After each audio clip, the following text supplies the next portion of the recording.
আসসালামু আলাইকুম, সবাই কেমন আছেন? আমি তানিয়া আক্তার প্রভা বরাবরের মতো আপনাদের সাথে ল টিউব থেকে চলে এসেছি। তো আজকে আমি সাক্ষ্য আইন, যেটা কিনা 2022 সালে সংশোধন করা হয়েছে, সেখান থেকে ধারা 65 ক এবং 65 বিএ নিয়ে আলোচনা করব, যেখানে কিনা অ্যাডমিসিবিলিটি অফ ডিজিটাল রেকর্ডস সম্পর্কে বলা হয়েছে। তো চলুন শুরু করা যাক। তো অ্যাডমিসিবিলিটি সম্পর্কে তো আপনারা জানেন, মানে অ্যাডমিসিবিলিটি বলতে কী বোঝানো হচ্ছে। অ্যাডমিসিবিলিটি এবং রিলেভেন্সির মধ্যে কিন্তু পার্থক্য আছে। অ্যাডমিসিবিলিটি হলো আদালত কী কী কারণে বা কখন একটি সাক্ষ্য গ্রহণ করবে, এবং রিলেভেন্সি কিন্তু আমাদের সাক্ষ্য আইনের 5 থেকে 55 পর্যন্ত আলোচনা করা হয়েছে। তো আমরা হলো এখানে আমাদের ধারাতে চলে আসছি বা প্রসঙ্গে চলে আসছি। এখানে বলা হয়েছে যে the content of the digital document may be prove in accordance with the provision of section 65B।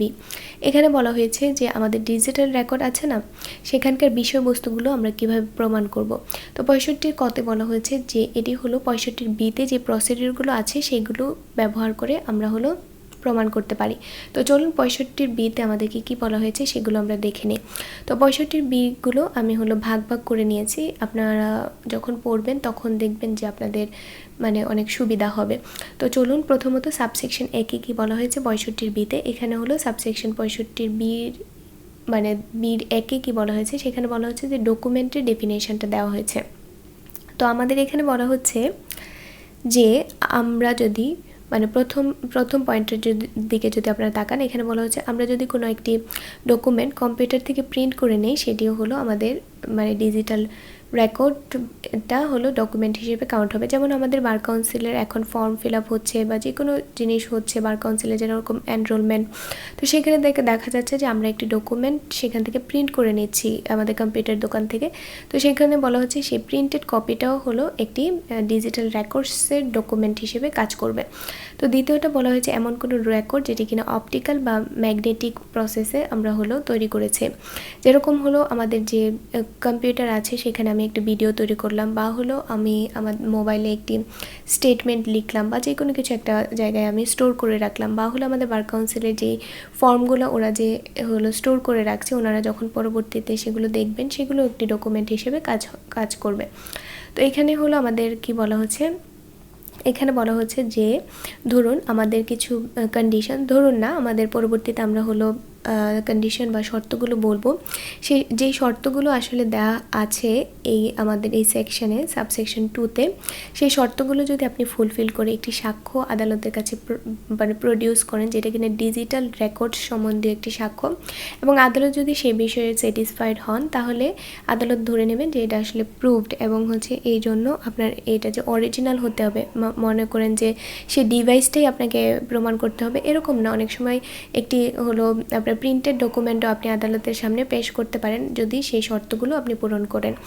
তো এখানে বলা হচ্ছে যে কন্ডিশন বা শর্তগুলো কী কী। কন্ডিশন বা শর্তগুলো হচ্ছে মানে আমার যে ডকুমেন্টটা বা হচ্ছে আমি যে জিনিসটা হলো আদালতে ডিজিটাল রেকর্ড হিসেবে বা ভিডিও বা প্রিন্টেড কপি বা যে কোনো কিছু আমি আদালতের সামনে সাক্ষ্য হিসেবে প্রমাণ করতে চাচ্ছি, সেগুলো হলো যে ডিভাইস থেকে আমি তৈরি করছি সেগুলোর একটি লফুল কন্ট্রোল আছে। মানে লফুল কন্ট্রোল বলতে আইনগতভাবে একজনের রেজিস্টার্ড, সে এই কম্পিউটারটা বা হচ্ছে মোবাইলটা ইউজ করছে।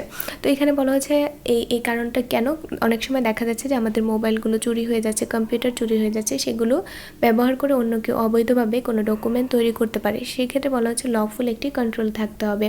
এবং এখানে বলছে regularly two store or process. এখানে বলা হয়েছে আমাদের যে ডিভাইস বা থাকবে যে সেটার মধ্যে আমাদের রেগুলার বেসিসে আসলে কাজগুলো করতে হবে এবং ইনফরমেশনগুলো প্রসেস করতে হবে। তারপর বিতে কি বলা হয়েছে, বিতে বলা হয়েছে regularly feed into the computer in the ordinary course of the said অ্যাক্টিভিটিসটা মনে রাখুন, আমি একটু পরে আবার অ্যাক্টিভিটিস সম্পর্কে আলোচনা করব। তো এখানে বলা হচ্ছে রেগুলারলি ফিড, মানে রেগুলারলি আমি আসলে এই একটা ডিভাইসের মধ্যে কাজ করছি, ডাটা ইনপুট করছি।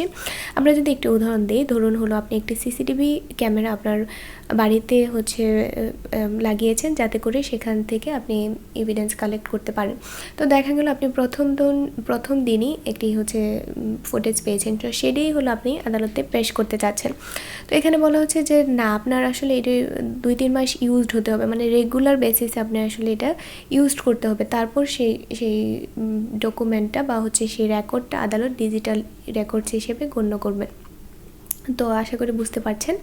তারপর সিতে কি বলা হয়েছে, সিতে বলা হয়েছে আপনি যখন সেই ডকুমেন্টটা তৈরি করছেন, মানে ডিজিটাল রেকর্ডটা যখন তৈরি হচ্ছে বা যে সাক্ষ্যটা আপনি আদালতে প্রমাণ করতে চাচ্ছেন, যে আপনার হলো কম্পিউটার বা হলো কম্পিউটার, এখানে বলা হচ্ছে বারবার কম্পিউটার বা হচ্ছে যে হলো আপনার কি বলে টেকনোলজি দিয়ে তৈরি করা হচ্ছে, সেই টেকনোলজিটা তখন কাজ করতে হবে। যে পিরিয়ডে আসলে বা যেই সময় আপনি ভিডিওটা তৈরি করেছিলেন তখন আপনার যে যন্ত্রটা আছে কম্পিউটারটা, সেটা হচ্ছে কাজ করতে হবে, প্রপারলি কাজ করতে হবে, মানে নষ্ট হলে হবে না। তারপর বলা হচ্ছে যে ডি নাম্বারটা কি বলা হয়েছে, রিপ্রোডিউস বলতে কি বোঝানো হচ্ছে, ধরুন মাঝে মধ্যে আমরা দেখি না যে আমাদের যে ফাইলগুলো সেগুলো হলো আমরা আমাদের যে কম্পিউটার আছে সেগুলো থেকে আবার আমরা হলো স্টোর করি, তো সেই ক্ষেত্রে বলা হচ্ছে সেগুলোর ক্ষেত্রেও আমরা হলো এভিডেন্স, ডিজিটাল এভিডেন্সগুলো দিতে পারবো ডিজিটাল রেকর্ডের ক্ষেত্রে। তো আমরা বলেছিলাম না যে অ্যাক্টিভিটিসগুলো আপনারা মাথায় রাখবেন, তো এটা অ্যাক্টিভিটিসগুলো হলো আমাদের সাবসেকশন 3-এ দেওয়া আছে।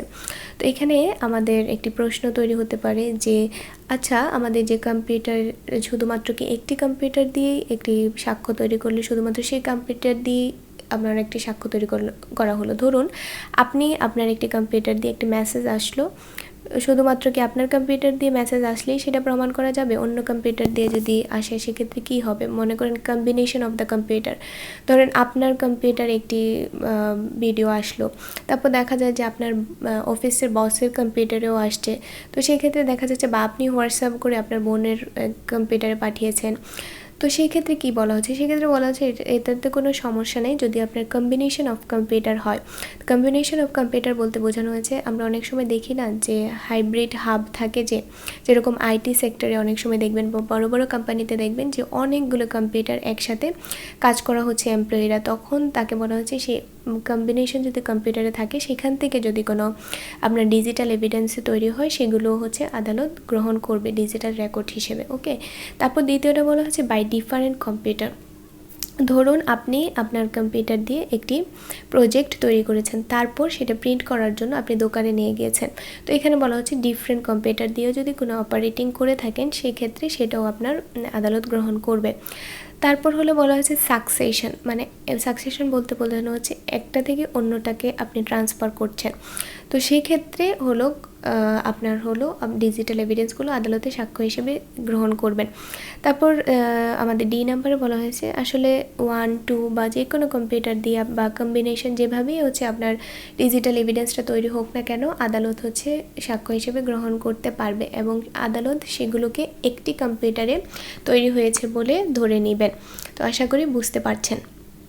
তারপরে এখানে আসতে সার্টিফিকেট, এটা ইম্পর্টেন্ট, সেটা বলা হয়েছে আমরা অনেক সময় দেখতে পাই না যে আমাদের পুলিশ রিপোর্ট যারা হচ্ছে তৈরি করে, মানে চার্জশিটের সাথে অনেক সময় দেখা যায় যে আমাদের কল লিস্টটাও অ্যাটাচ করে দেওয়া হয়, তো সেটা হলো বলা হচ্ছে যে এই যে কল লিস্টগুলো যে অ্যাটাস্টেশন করে দেওয়া হয় সেটি একটি সার্টিফিকেশন, মানে সার্টিফাইড।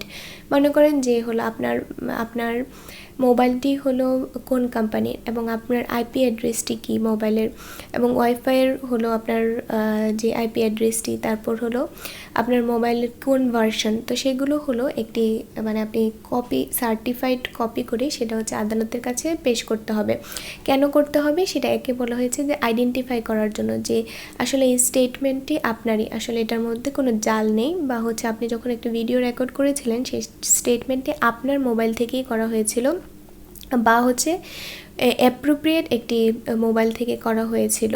তো এখানে বি নাম্বারটা সেটাই বলেছে যে পার্টিকুলার অফ এনি ডিভাইসের নামগুলো সেখানে লেখা থাকবে এবং লেখা থাকবে যে সময় কখন হচ্ছে এটা ভিডিওটা ধারণ করা হয়েছে, কত মিনিট, কত এমবি, এগুলো হচ্ছে লেখা থাকবে।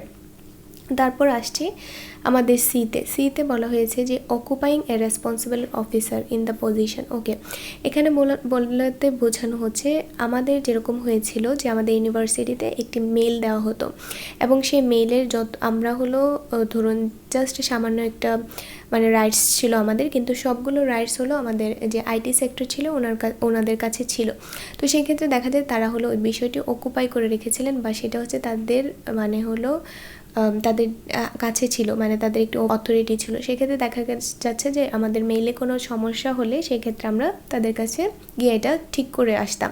তো সেক্ষেত্রে বলা হচ্ছে ওরকম অকুপাইং যদি কোনো অফিসিয়াল পজিশনে থাকে তাহলে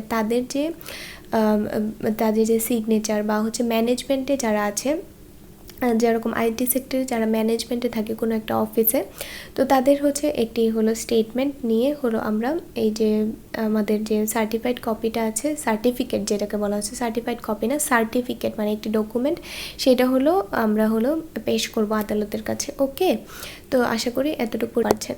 তো এখানে বলা হচ্ছে এডিশনাল ইনফরমেশন, এটা হচ্ছে আমাদের সাবসেকশন 5-এ বলা হচ্ছে। তো এখানে বলা হচ্ছে এডিশনাল ইনফরমেশন বলতে কি বোঝানো হচ্ছে।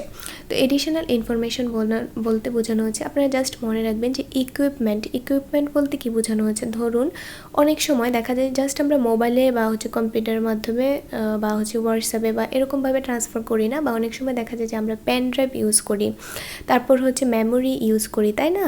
তারপর দেখা যায় যে বা একটা ক্যাবল ইউজ করছি বা একটা এক্সটার্নাল ইকুইপমেন্ট ইউজ করে আমি হচ্ছে আমার এভিডেন্সটা এক মোবাইল থেকে অন্য মোবাইলে ট্রান্সফার করেছি, তাই না?